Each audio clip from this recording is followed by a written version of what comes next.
Welcome to the weekly show of Classroom Without Walls.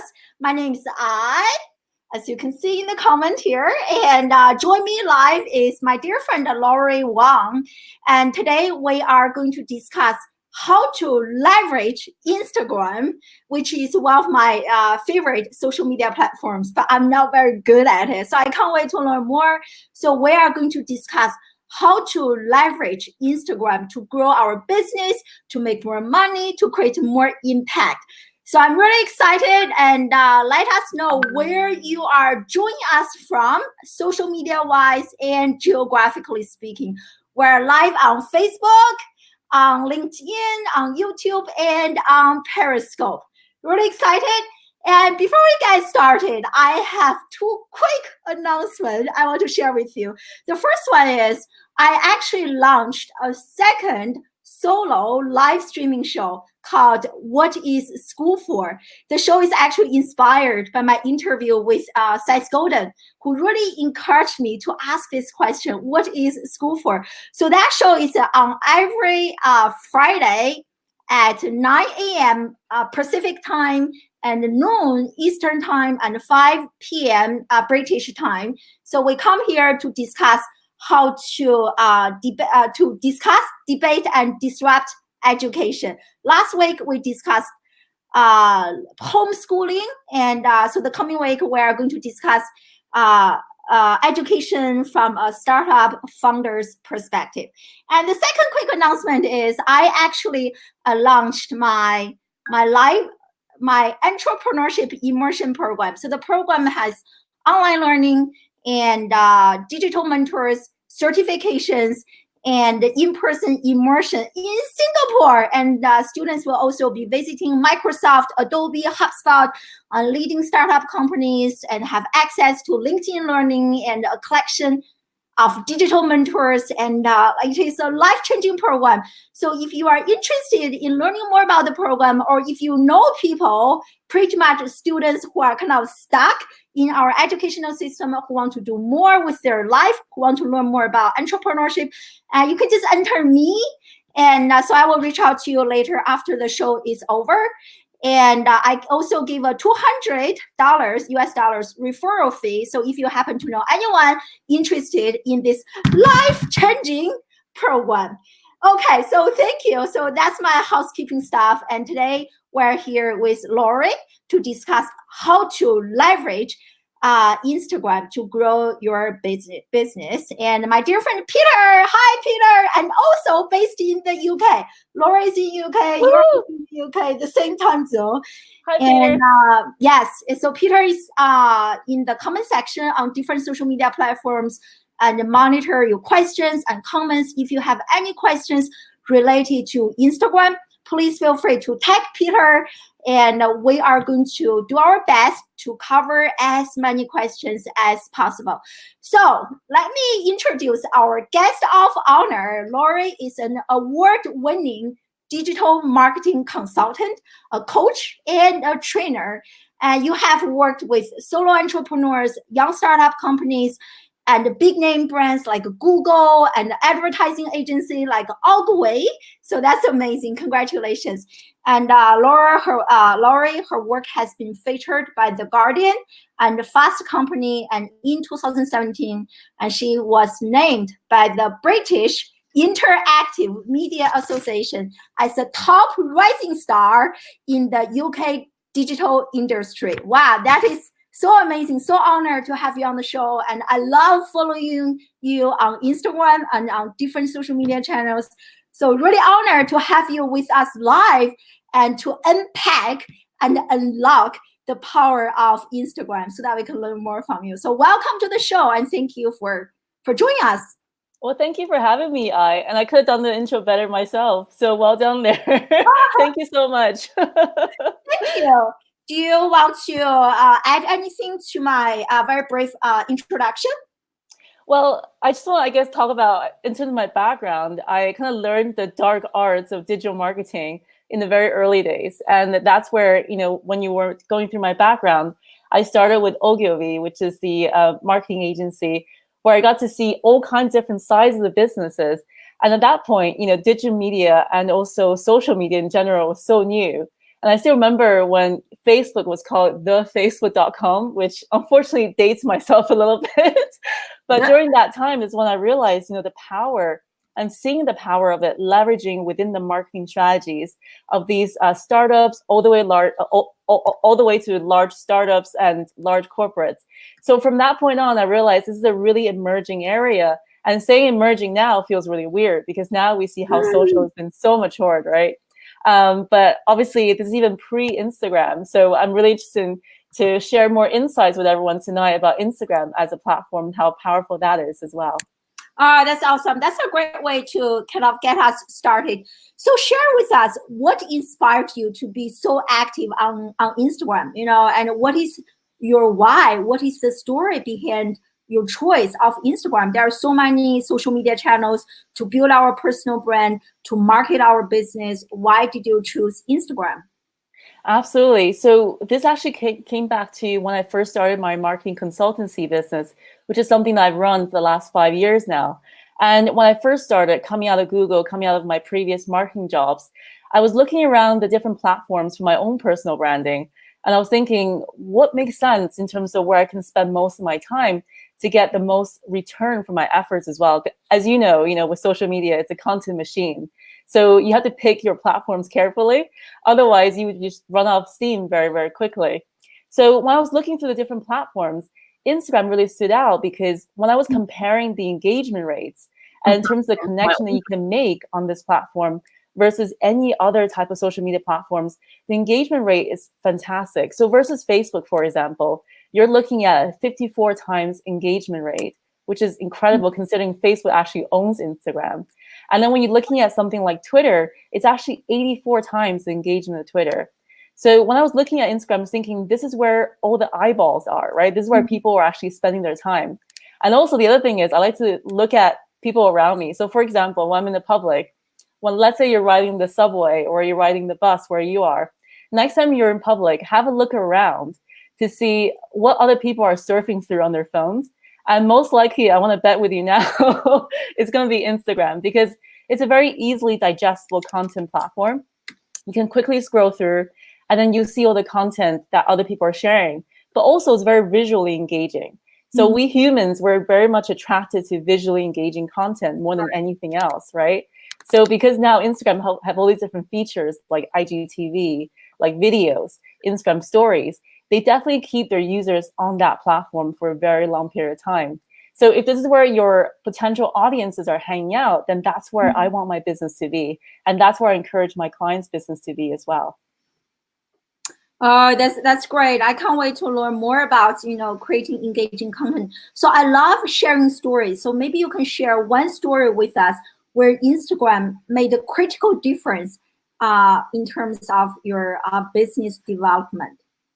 Absolutely. So I myself, similar to you, as well, I do social media training, but sometimes also online through my online courses. And one of the things I realized the power of Instagram is when I decided to launch my very first online course a couple of years ago. And I realized the audience I built over time just by posting regularly, having conversations with them, engaging with them, that I built that loyalty of how they have this trust in me as a teacher and also as a person because they got to know me over time. And with this trust, when you do launch something that you start to ask for a price from your audience online, that's going to be that very fine point where they decide to either invest in you or not. So I realized the power of it when I sold my course and actually sold out my course with my audience built on Instagram. So I found that power of, creating that trust and just leveraging it on an everyday basis so powerful. And also, obviously, with 1 billion users on this platform, you have definitely a growing opportunity there. Wow, yeah, so true. As I was preparing for our interview, I actually did some research. I was like, wow, there were so many people using Instagram. Actually, it is the second most, I think, engaging, active, and popular social media network out there. So I don't know which one is the first one. Maybe Facebook, I don't know. But Instagram, based on the research I did, has been ranked as the second one. Yeah. And before we get started, I just want to give a quick shout out to people people who are with us live. Hey, Terry, thank you so much for joining us live. And Kathy, thank you. I hope you are doing great. We also have a bunch of people joining us live on LinkedIn. And Jesse's here. I really couldn't see show the names. And Dan and some other people. Let me know your name, and I want to know who are with us. We have a few dozen people with us. So if you have any questions related to Instagram, please leave them in the comment section. And I love. How long have you been active on Instagram? For how many years? Yeah, so I didn't actually jump in the very beginning, which I kind of kick myself now thinking about it. So Instagram came out around 2011 or so, kind of in the early days. But I didn't really jump in until about 2015, 2016 to take it seriously. Before that, I was just like everyone else, really using it. Like we said earlier, before we started the interview, using it as a content consumer rather than content creator. And, I see the power of actually thinking about Instagram's content in a very strategic way. And not only consuming content from those that I admire, that I actually look to as mentors, but also thinking about how do I create content that really engages my audience, help them on their journey, and really allowing them to build that trust with me over time. So that's the one turning point that really helped me in my Instagram journey. I love this. So you mentioned when you were launching a course, the course was actually sold out. And it seems like Instagram played a big role to help that course to be sold out. So how long did it take for you to build a community of people who love you, like you, and trust you? Yeah, so it definitely took time. So for me, it was at least 1.5 to 2 years. And I recommend that having patience over social media is always key, right? As you know, with any kind of audience that you build anywhere.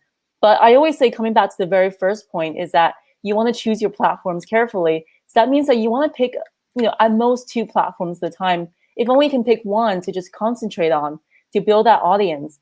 And then you can always bring that audience to other platforms that you're also on as well. So that way you concentrate your effort and not burning yourself out with what you're creating as well. Oh yeah, it's so true. I love how you are talking about content strategy. So I have a confession to make. So on Instagram, my news feed, the engagement is really, really, really, really low. I'm embarrassing to even say the number. So I wonder if you can share with us. And my observation is, it seems like it is harder and harder and harder to grab people's attention, especially on the news feed. So I wonder if you can share with us your content strategy for content production on Instagram, especially for the news feed. And we are going to discuss the Instagram stories shortly after this. So if you can kind of focus on the news feed and share with us your content strategy. That's a great question, and I think that's something, if I could get paid, I think a dime every time someone asks me this, I'd probably be rich by now. No, but it's true, because I think, on this platform, people are realizing that the newsfeed is not the only place where they can engage with their audiences, right? And on top of that, if you think about the competition we're getting over time, the amount of accounts on Instagram have definitely increased tremendously. And because of that, people actually have their attention spans split across more places, right? Before, they might be following less accounts. So therefore, you get more their attention span on your content. Whereas now, there are going to be more competition. So that's a natural evolution of a social media platform as it gets more popular. However, at the same time, what's really interesting is when you do post something on Instagram, it sticks around for a few days, actually. So what I recommend is not to post too often. So in the sense that, you're doing 2 or 3 posts a day, or maybe just multiple posts. Because of that, it actually dilutes the attention span that you have on every single of your posts when you do share on Instagram. So at most, I recommend at least do 1 every other day, because then that spaces it out a little bit for your audience to really engage with that content piece over that period. And Instagram will actually show that to the rest of your audience over that 1 and 2 day period as well. Wow. So every other day. Okay. Every other day, if you can. And again, it's varying across different businesses, different brands. I recommend, maintain the consistency that you can actually maintain over time, rather than burning yourself out thinking, oh, I have to post every day, I have to post every other day. And therefore, you can have this guilty feeling, right? With when you're not posting today or you're not posting every other day, you feel like you're just kind of missing out on Instagram. But rather, if you have a regular consistency that you can maintain, it will allow you to space out your content better. And then your audience actually over time expect that from you anyway, because there are other ways to connect with them, like you mentioned, Instagram stories, IGTV, right? Mm-hmm. Direct messages, and all these other features that you can use. So the newsfeed is not the only place anymore. Mm-hmm. So how far in advance do you actually plan out your Instagram content? And based on what? Based on your major launch, or like what is your thinking process to plan out your Instagram content?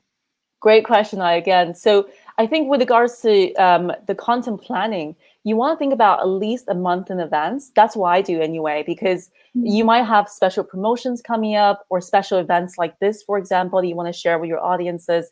And that way you kind of have a sense of what's coming out, right, for that 30 days. And then it gives you a chance to be more playful with the way that you do other content. So I would say, don't be afraid to mix in some personal element to it as well. Because at the end of the day, to think about Instagram as a place where, a lot of personal content is being shared, because people also use that to connect with their family and friends as well. So when you're there in your native voice with your audience on a platform where they're hanging out with the people who they're familiar with, then actually it makes you a much more fun and relatable person to connect with, rather than just the business kind of content all the time. Mm-hmm. Speaking of which, do you recommend, because I know just like on Facebook, you can have your personal Facebook profile and a public one. So which one do you recommend? I heard the rumor, I don't know if it's true or not. So if it is a personal, like Instagram profile, you get more engagement compared to a public one. Is that true or not? It's a myth, because there's so many myths that's flying around on the platform. That's definitely a big one. Now, the reason why I always recommend business, if you are running a business account and you're running a business yourself, you're using Instagram as a business promotion. The reason for that is it gives you a chance to actually then leverage Instagram ads in the long term. Now, I believe in running ads because I still think, compared to many other kind of advertising, social media ads is still very much underpriced.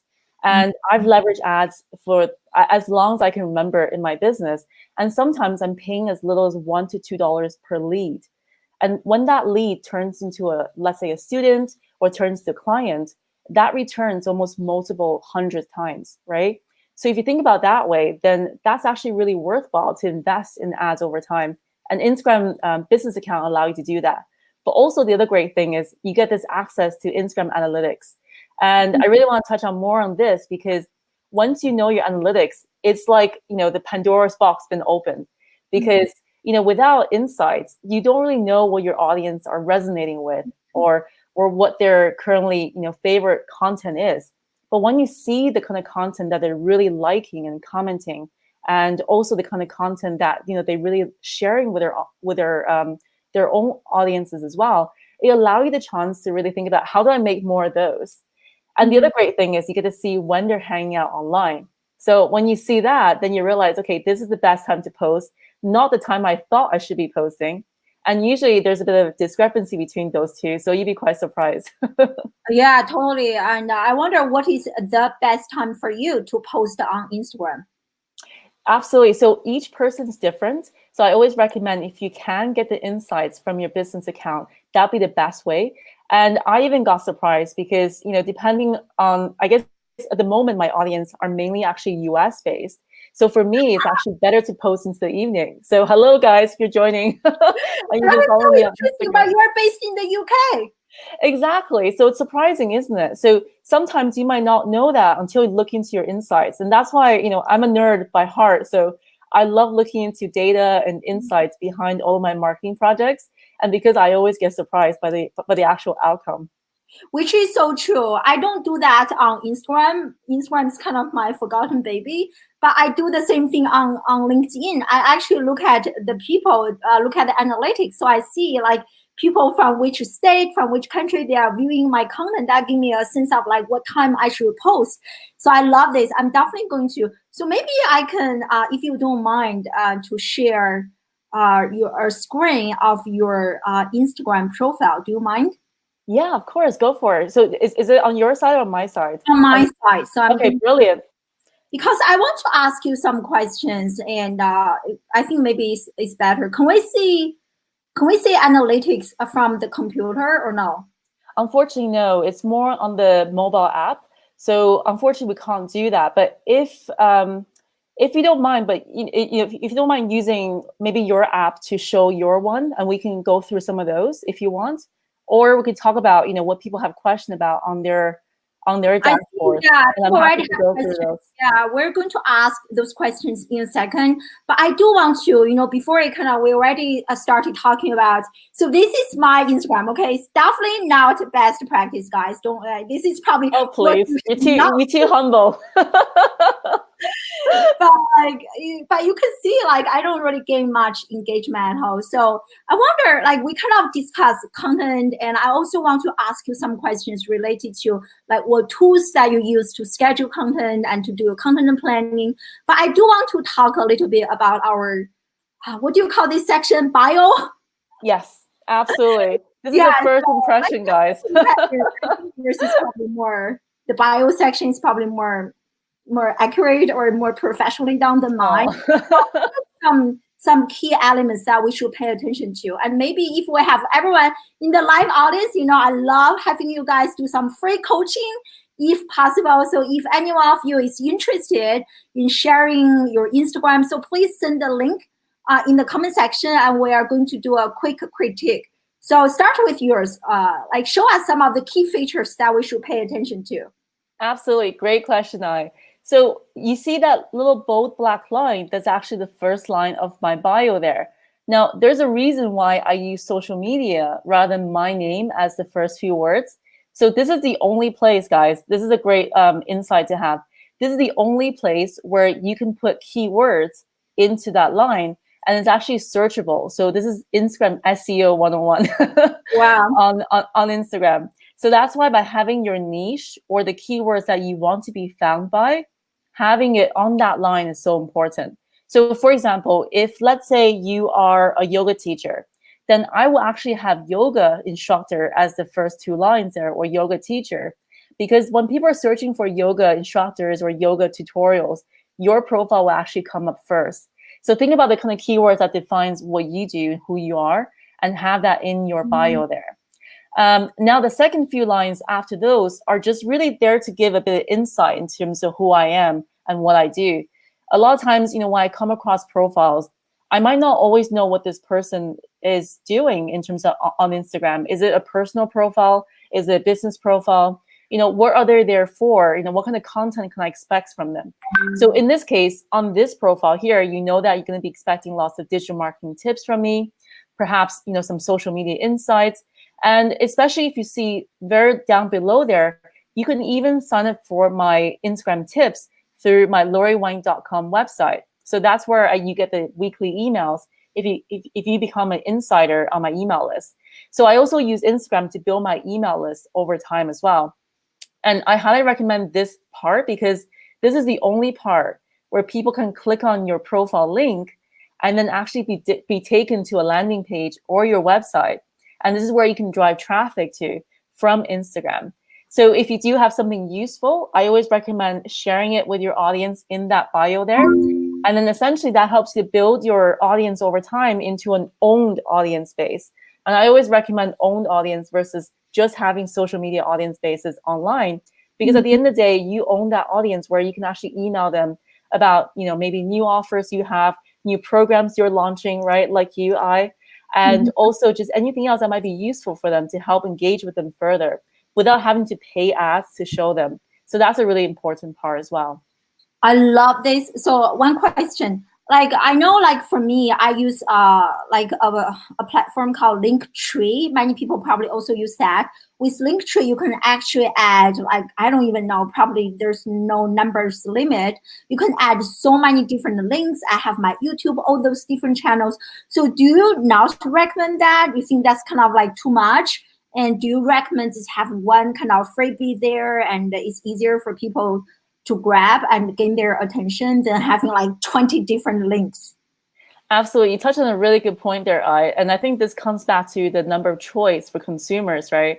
So what I found is that if you give people too much choice and too many things to actually look through, you lose them very quickly, especially when our online attention span is so funny. It's like it's actually shorter than the attention span of a goldfish, right? So Yeah, I what you think want to do, especially for bad content, right? When we're selling something like, oh, yes, no attention span. exactly. So when you do have that attention, you want to grab onto that as quickly as possible. So this is the reason why I don't use those tools. However, if you do have, maybe just a few resources, let's say 2 or 3, then it's absolutely fine to use those as well, because it'll give you a chance to really showcase other things that you have going that might be interesting. And I think in your case, in terms of some of the other programs that you're running, it could be good to list those out as well, so people know you beyond Classroom Without Walls. Oh, I love this. I love this. And also for the name here, my question is, you listed social media first and then followed that by your name. Is there a reason that you don't list your name first and then social media, or is this a hack or something? Yeah, so this is exactly what I was saying earlier about how this is actually good for SEO on Instagram, the only place where people can search for you using keywords there, right? So let's say someone now list our expertise first. So what I mean is, like, look, I have my name first. So maybe I should put my name like kind of after, like maybe I should change this to education or something, but I should put my name first. Is that what you're saying? Absolutely. So I will actually have the keywords of what you do. So maybe in this case, something like an education leader or teacher, well, whatever it is that you want to be known for, to be searched for. Teaching was or something like that. Exactly. But by having that and then followed by, with maybe Dr. I, or you can just do a dash or whatever it might is, you can still have your personal information there next to it. But then in the beginning, you have that keyword there to help you get found. I love that. And you also added an emoji. So is there a reason for that? You see, I'm so nerdy. I want to do this right. Don't worry. That's a great question. And I actually was going to touch on this. So the reason why I use emoji a lot more on Instagram than my other social media platforms is because at the end of the day, Instagram is very visual as a platform. Mm-hmm. So when you use emojis, it helps to break up that boring text a little bit. So people have something to look at that's also a bit attractive and also direct their eyes towards. So I kind of use it, if you see underneath it, like a bullet point almost. Now, everyone has different styles. I know some people who just love to have a 2-line profile, and they're happy with that because, that also looks very good for their personal brand. So again, there's no right and wrong, but this is something that I prefer to do. Oh, I love this. I'm going to update my Instagram bio after this session. So great to hear. More to do. So how often do you update yours? That's a great question too. So again, don't think of your profile or your bio is going to be kind of permanent over time. You can always update it whenever you feel like it's the right time, right? So perhaps your business might evolve, or perhaps the offering you have evolve. So I would say whenever you do have a change in terms of what you do and what you currently offer to others, the kind of services that you provide or products, I would just update that as soon as possible. This is great. Yeah, I love it. I'm going to take a look at the comment section, and I think we also, sorry about all those notifications. And oh my God, we have so many questions. So let's take a few. Love it, guys. From the audience. And if you guys want to do Peter, I'm thinking about you. If you want to do a quick Instagram critique, and let me know, and please join us. And so you can send me a note. So let's take a look at some questions. There's some great ones here. Well, fantastic. Keep them coming, guys. My God. Okay, this one is from my husband. The first one did. Oh, so sweet. He doesn't have an Instagram, but most of his work is technical in nature. So do technical people have a good user case for Instagram? Actually, that's a great question. So is Instagram only for like creative artists, fashion, food, bloggers, and the content creators? But how about for other people in different industries? I love this question. That's a great question, because actually this is the question I get a lot from B2B companies specifically. And traditionally, they always felt like B2C was the place to hang out for Instagram. But actually, Instagram at its nature is a community-driven platform. So what that means that if you have a passion about something, I guarantee you will find a community or a tribe of people who are also talking about the same thing. And it could be as diverse as very much in the deep B2B technology space, or all the way into the B2C space where you have a lot of creatives hanging out there as well. But the key thing here is actually leveraging hashtags in the right way. Because as I said earlier, there's over 1 billion people on Instagram. And the thing with that is you can have a lot of audiences, a lot of eyeballs in your content, but are they the right kind of audience? And that's the key question here. So if you use hashtags the right way, then you actually get your content in front of the people who are more likely to be engaging with you because they're also in that same interest mindset. So this is where you want to do your research in terms of the kind of hashtag they're using. And therefore, you want to attach those hashtags to what you post on Instagram as well. And definitely, there are a lot of those in the technology space and also very much in the B2B side as well. Oh, I love this. Actually, I love you are talking about hashtag because that is another area I'm really confused about. So a few questions. How many hashtags should we use? Great question. So currently, Instagram allow you up to 30 hashtags. And I always say, why not leverage all of them? Because then you give yourself the maximum amount of potential to get found. Now, there are always people who are saying, oh, Laurie, I don't want to use 30 hashtags because it looks really spammy and it looks like I'm just trying to get my content out all the time. But the way I think about it is if Instagram is allowing you to use that, then leverage that tool for your advantage. And also what you can do is you can hide those hashtags right underneath your first caption. And you can have that as sort of like just the group of hashtags as a separate comment. And therefore, when people are scrolling through your feed, they won't really see the kind of hashtag you're using anyway. So it'll be fine. And don't worry too much about that side of things. It's more about how do you maximize your exposure. Oh, I love this. Actually, I just saw this question from Daniel. Thank you for joining us live. Thanks, Daniel. Yeah, he just asked this question related to, so I guess you just answered that question. So use up the 30. And kind of a follow-up question. Sometimes I saw that people have their hashtags in the caption and sometimes in the comment section. So is there a reason for that, to not add in the caption, but to post the hashtags as a separate comment? Yeah, great question. So the reason why some people do that is personal preference. Now, both of those serve the same purpose. So you would definitely be found under the hashtags in either of those two places. Now, the only reason some people prefer to use the first comment rather than in their caption is to make their caption look cleaner. So I do that myself. The reason for that, because I kind of want to make sure people, when they're reading my caption, they don't get distracted by about 30 hashtags underneath it. But rather, I want them to really enjoy what I'm sharing and actually be able to relate to that. But some people don't mind. They just have some dots, which is, you can maybe add about 5 or 6 different dots underneath it. And that will create a space between where your caption is and where your hashtags are. And actually, that does the purpose as well, because you still get found. And rather, and saves you time too, because when it comes to scheduling content, that saves you one more step, right? Yeah. And how do we decide what are the best hashtags to use? Like, I work in the education space. Just in education, there can be like millions of different hashtags. So how do I decide which one to use? Use the popular ones or not so popular ones?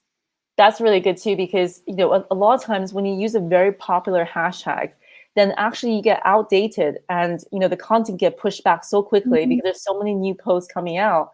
So let's say a hashtag that has over 2 million posts on there. Within seconds, your post would be outdated and there'll be new posts coming out. So what I always say, the magic area where I try to aim for is about 500,000 or below, if you can, of the number of posts that are being shared on there. That means these hashtags still are relatively well known, because obviously there are still a lot of people using them. You don't want to go for the really tiny ones where you probably won't get found for months, right? But you want to use the ones that were still well known, but yet you can still have the chance of being seen, let's say within that first hour period after you post, which is super important. Yeah, okay. I love this. I love this. Do you use like certain tools to help you kind of like discover popular hashtags, or doing like scheduling and content planning? And if you can kind of share with us, I think I can also question.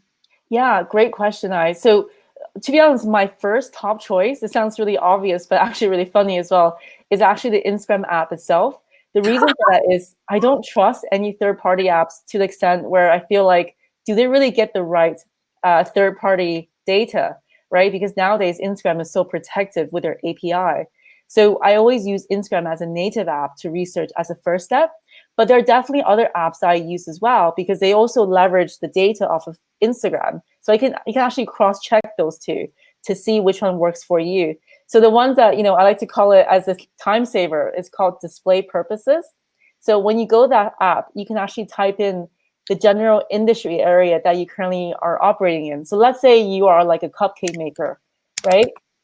You can type in cupcakes, and then it will give you 30 related hashtags by using a different type of algorithm research. So either you want popularity or you want relevance, and all these things can really help you to kind of think about the kind of hashtags you want to use. And the better part is, I love the part you brought it onto the screen. The better part is when you click on auto and you go to copy mode, it even has the 5 dots for you, which is so incredible, right? Oh, wow. I know. It saves so much time.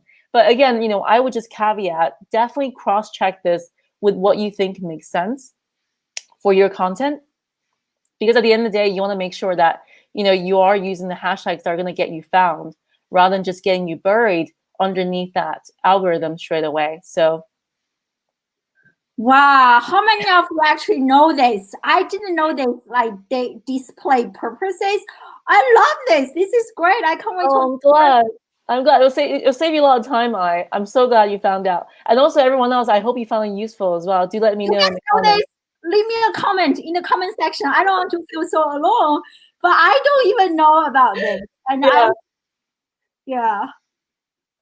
So it's great. Yeah, I love how you mentioned, like kind of, sometimes I have suspicions related to using third-party tools, and even for live streaming, people told me if I just go live natively on the platform, I can gain better engagement than using a third-party tool. I tested it, which is true. Like going live on Facebook natively, I gain more like notifications compared to what I'm doing right now. I actually use a third party too. And so it's interesting that you mentioned the same thing. Yeah. So I happen to see this question from Ella. Thank you for joining us.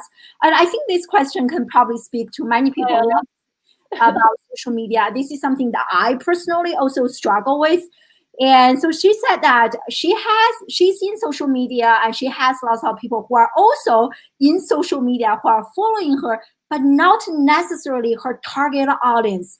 And so is there a way that we can kind of leverage Instagram to attract the right people to follow us? At the same time, not alienate the same people in our industry. So if you can share some tips with us. Great question, Ella. So actually, on that point, this really comes back to hashtag research again. The reason why I say that is because a lot of times as social media or digital marketers ourselves, we tend to use the hashtags that we think describes who we are, right? But because we're doing that and everyone else is doing that, we're in this echo chamber that's essentially going to be just vibrating across the people in the industry between each other. So the key thing is to think about what will people who are in the area you're serving. Now, I know you probably have a specific industry or niche that you serve. For instance, maybe just businesses in, let's say, the creative industries or something like that. So when you think about that way, then you want to put yourself in your audience's shoes, because this comes back to research a lot, actually. So you put yourself into your audience shoes and think about what kind of hashtags are they using to find content that's interesting to them. And how do I use that hashtag and the content that I can create to get myself in front of them to capture attention? So that's where you can start growing the audience in that space. Sorry. No worries. I think there was a little bit of echo, so I thought I'd just stop just for a second. No, I tried to open different window. Yeah, sorry. No worries. So I hope that answered your question, Ella. Yeah, and Peter just shared the link to display purposes. See, that's why he's so amazing. And, love it, Peter. You're on it. Yeah, everyone check this out. Yeah. And I just want to really respect everyone's time. So we spend lots of time talking about the content. Let's talk about Instagram stories a little bit.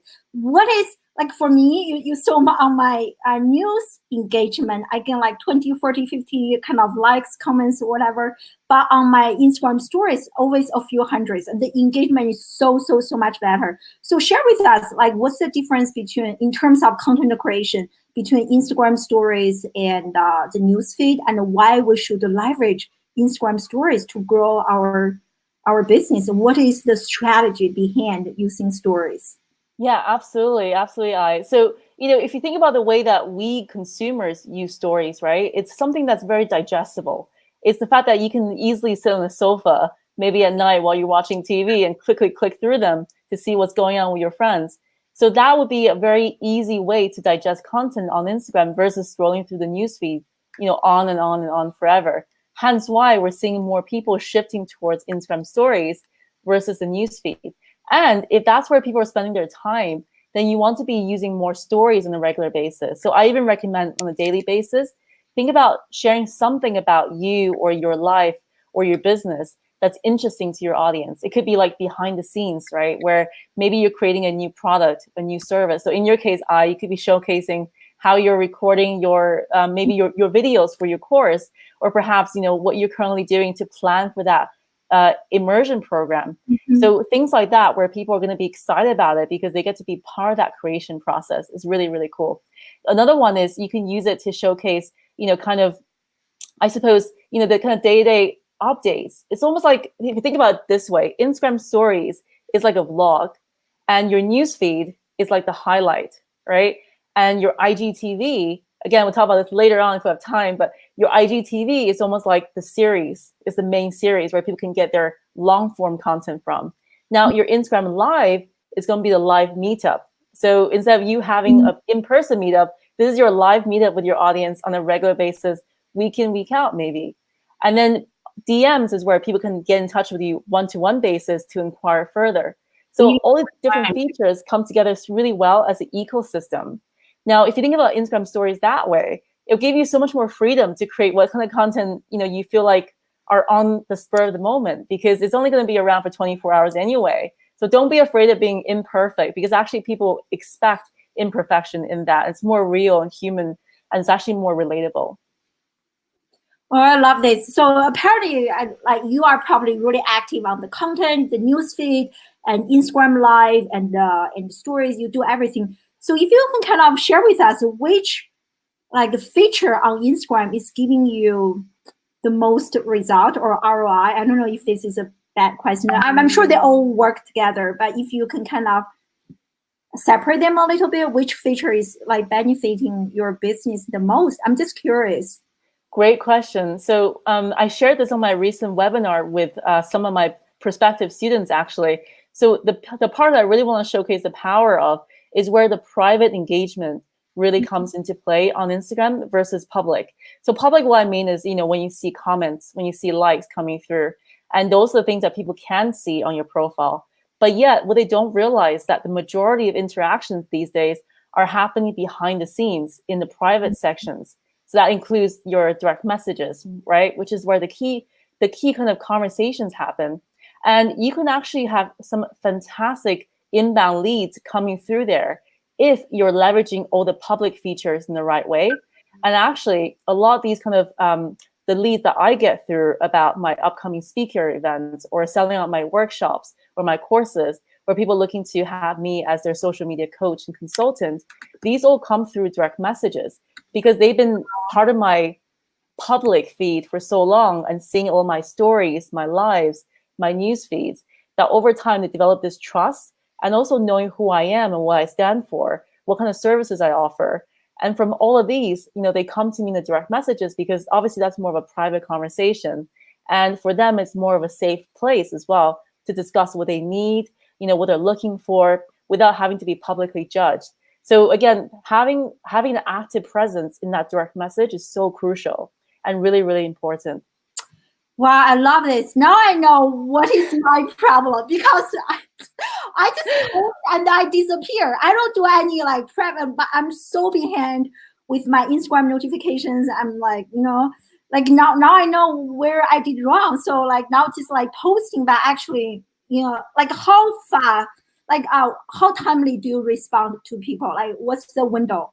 Yeah. So again, I said, as a busy business owner, don't like beat yourself up for it if you can't get back to people straight away, because we got so many channels these days, emails, right? Direct messages, we got WhatsApp and all these things. So give yourself some time, but maybe, on a everyday basis, maybe schedule like 15 minutes, quickly scroll through your direct messages just to see anything that's relevant, because sometimes you're going to get spam. And this is something I want to be very honest and upfront about it. it's because the amount of people that are on Instagram, there's going to be some amounts of spam. But that's okay, because what you're looking for is people who are genuinely wanting to connect with you.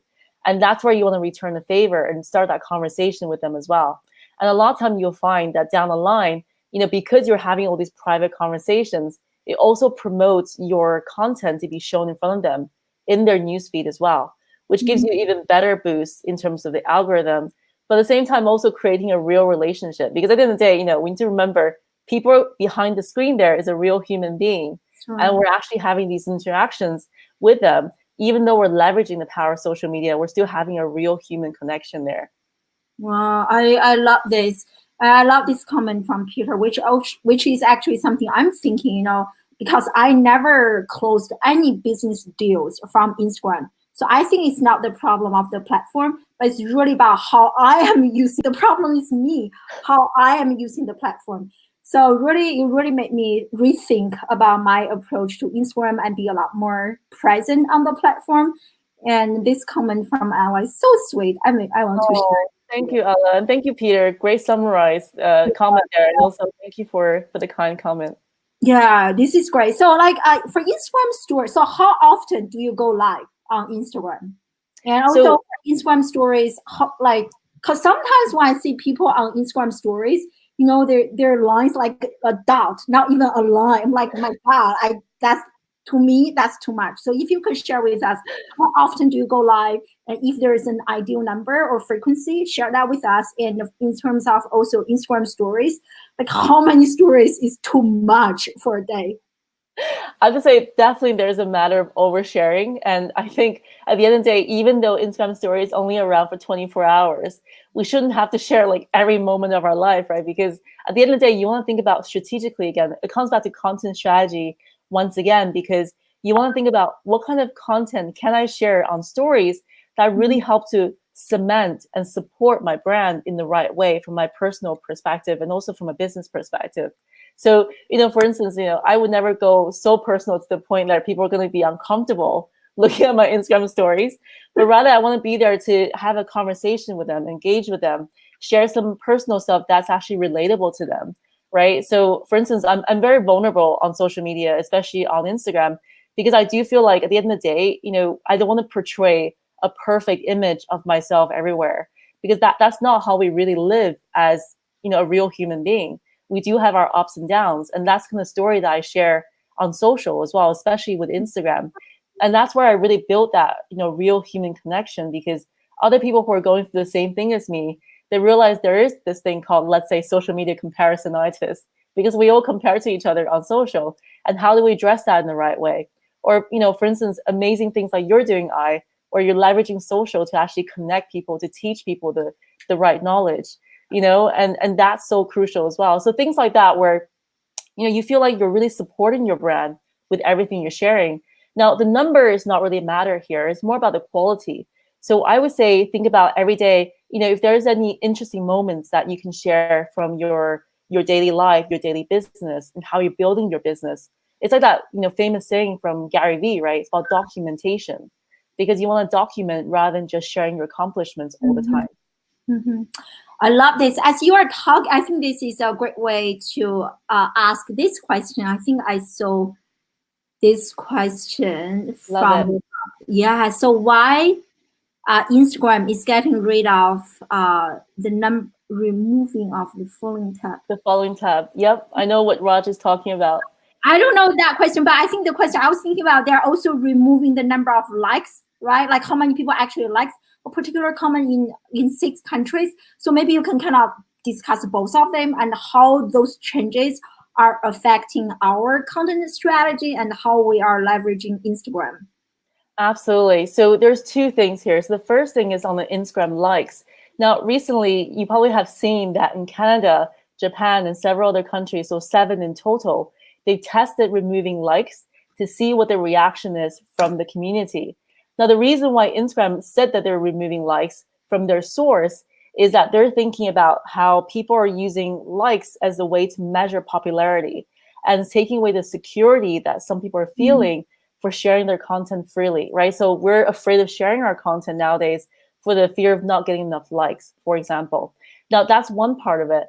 But the other part is also, I'm thinking as an interesting insight, is that potentially Instagram wants to see how they can control that influencer market where people are actually getting paid to post for a certain brand.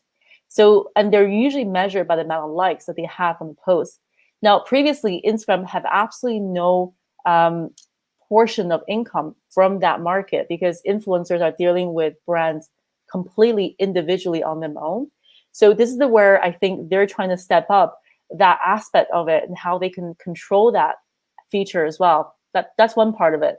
The other part is also, I think, Instagram is seeing how vanity metrics is no longer mattering to them as much as real engagements. So this is where it comes back to that real human connection again, right?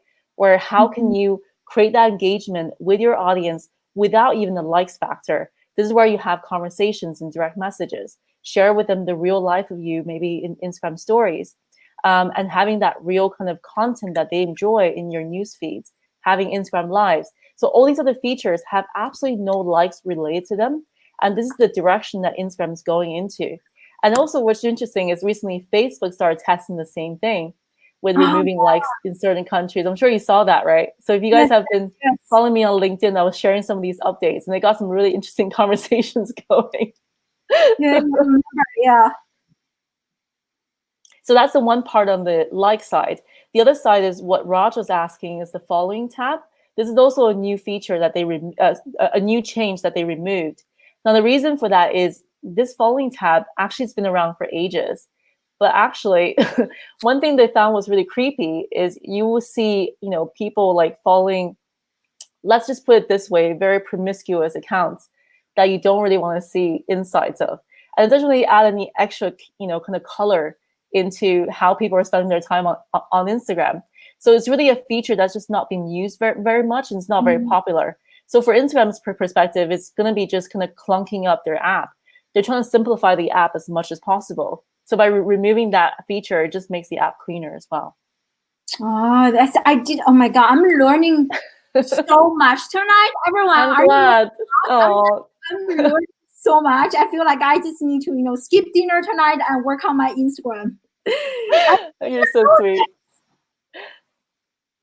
Thank you, I. This is great. So as we're talking about some of the changes, so what are some changes that you think that we should pay closer attention to as kind of this year is almost over, next year is coming up.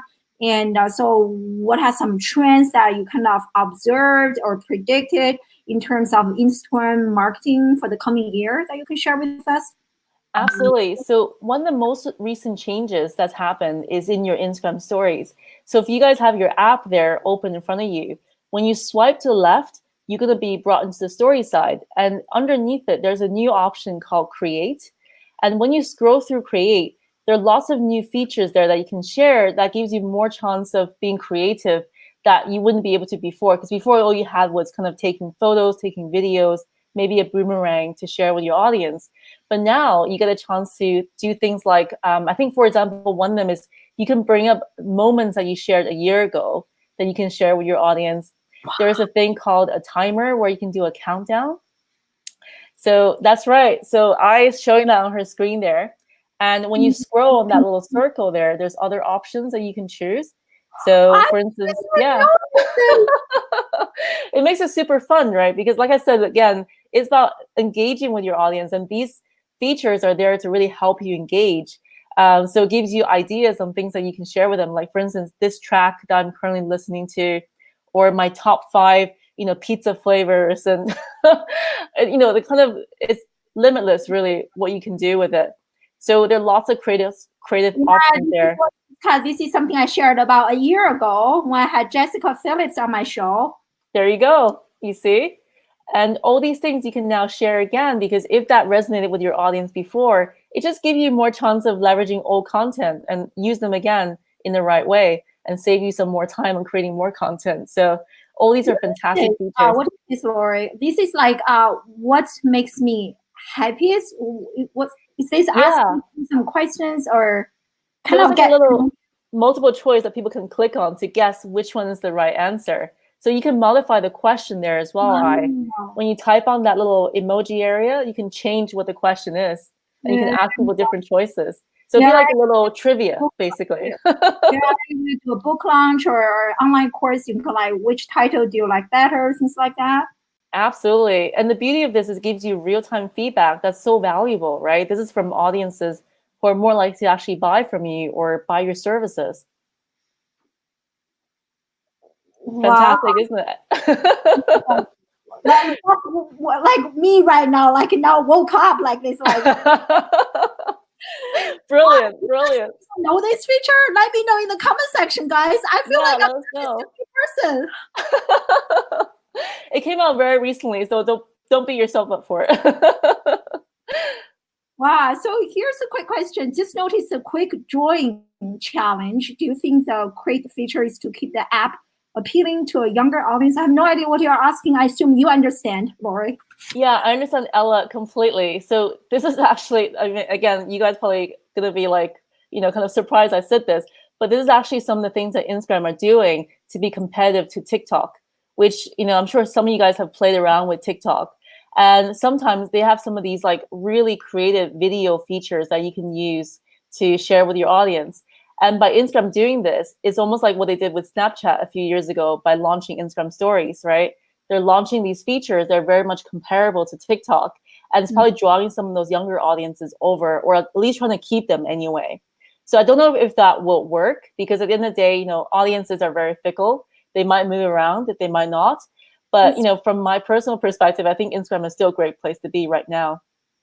Reminds me a few years ago, I was really, really active on Snapchat. I spent so much time.